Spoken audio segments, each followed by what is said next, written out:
wasn't gay, I probably wouldn't be Catholic. Because growing up with the experiences I have of homophobia and queerphobia, being the invisible minority, that's how I connect to God, through those experiences.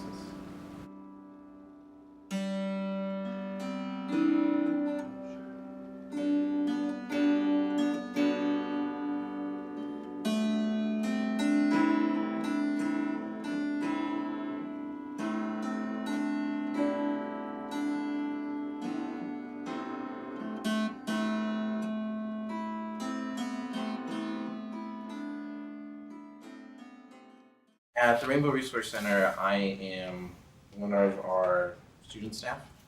I've been working here since I started my sophomore year. It's part of why I'm here. Why I'm here at Santa Clara. I'm Catholic, a practicing Catholic. I'm also gay. I wanted to be somewhere where I could be both. Santa Clara is one of the very few Jesuit schools in the nation or the world where I can do that. My faith and values, what I believe in, community service work, working with the disenfranchised, the people that the, at least church hierarchy has defined as others. It's what Jesus did. I'm not saying that we're all prostitutes and tax collectors, but sort of we are, in a sense. That's how we're treated. We're all gathered here to worship.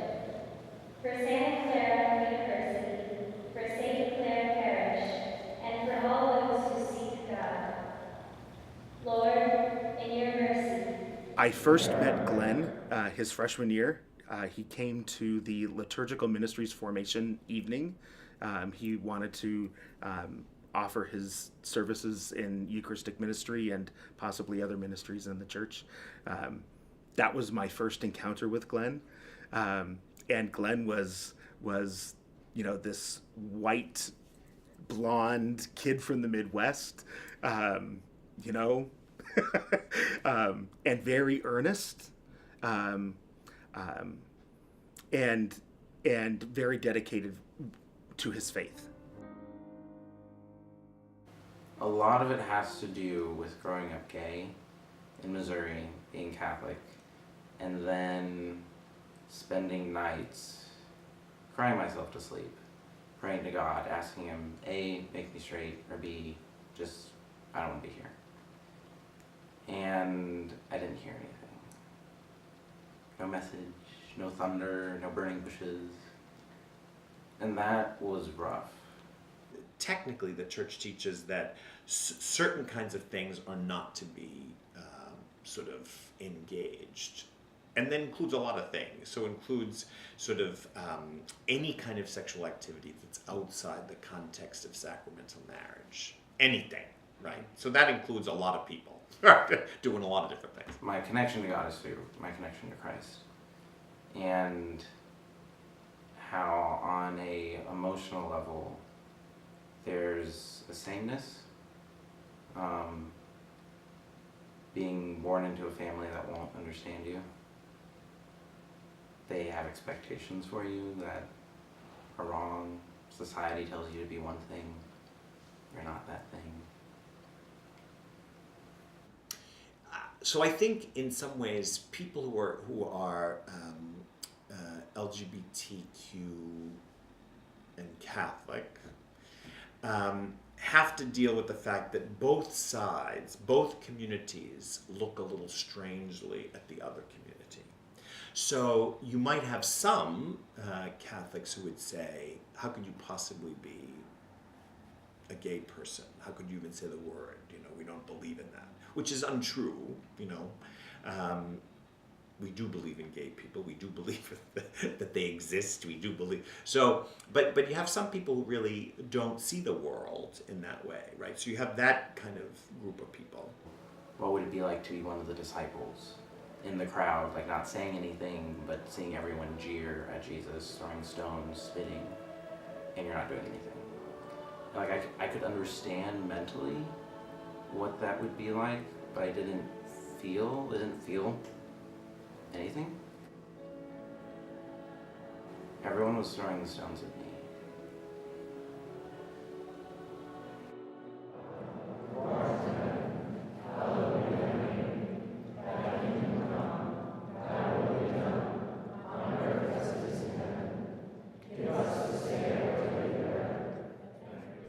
I have had conversations with folks who are, I mean, all of what they've been told is that this is antithetical. Jesus hates queers. I mean, they may not say it that crassly, but that's the message. Or softly, love the sinner, hate the sin, kind of thing. And so people whose faith, I can't say this because I don't know them, but if your faith is calling you to do hateful things,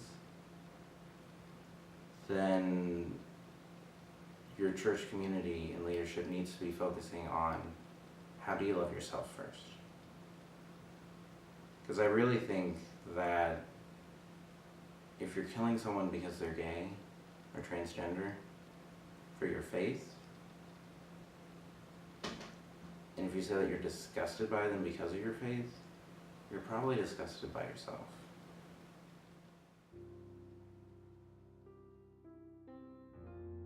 I feel like what needs to happen is that people's lives need to emerge, and we then need to reflect on what is emerging without somehow layering on it all of our presumptions about what's right and what's wrong, or what's whole or what's not whole.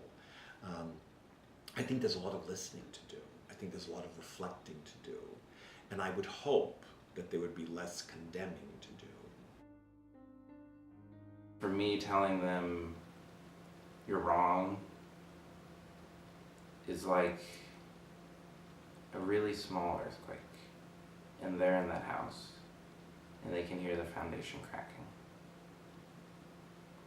It's super scary. And no one wants that foundation to break. So the more loving thing to do is to respond in a way that would help them rebuild the foundation. Another way of looking at it, and in a way that I look at it in my own life, I think it's the way that Glen looks at it in his life, is that it's also an opportunity. That these are two things that mean a great deal to him, and he's not willing to let go of either for the sake of the other. And that he, in some way, is the occasion of synthesis, right? He is the occasion of some kind of synthesis. And in my view, I just think that synthesis is a very graceful one. And it's one upon which God smiles, partly because I think it's only through people who attempt this kind of integration that we as a society begin to move forward and begin to say that everybody deserves to be able to have a sexual identity, a gender identity, and a religious identity. That one does, that these allegiances don't have to be exclusive. I got a very clear message that God is love, and God loves each and every one of us.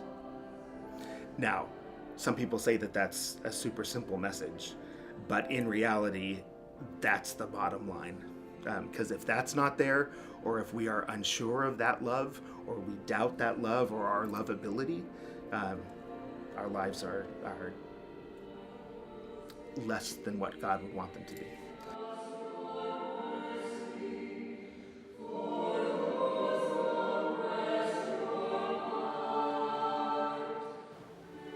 There's this story of a girl who didn't know how to pray. And so one night, when she was saying her prayers before going to sleep, she would just sing her ABCs. And after a few days, her parents were like, why is she singing her ABCs? Like, that's not a prayer. And so they asked her, and then she said, oh, well, I don't know what to pray for, so I'll just give God the letters, and then God will turn them into the words that I need. God, I'm gay, I can't change myself. This is who I am.